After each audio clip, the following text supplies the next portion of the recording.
Okay, so in this tutorial, I'm gonna show you the best way on how you can clear Steam cache. So make sure you watch this tutorial till the end to exactly know what to do.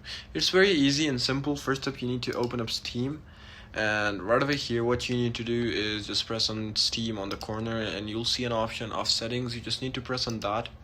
Once you press on it, you'll see a few options, but you just gotta go ahead and press on the option of downloads.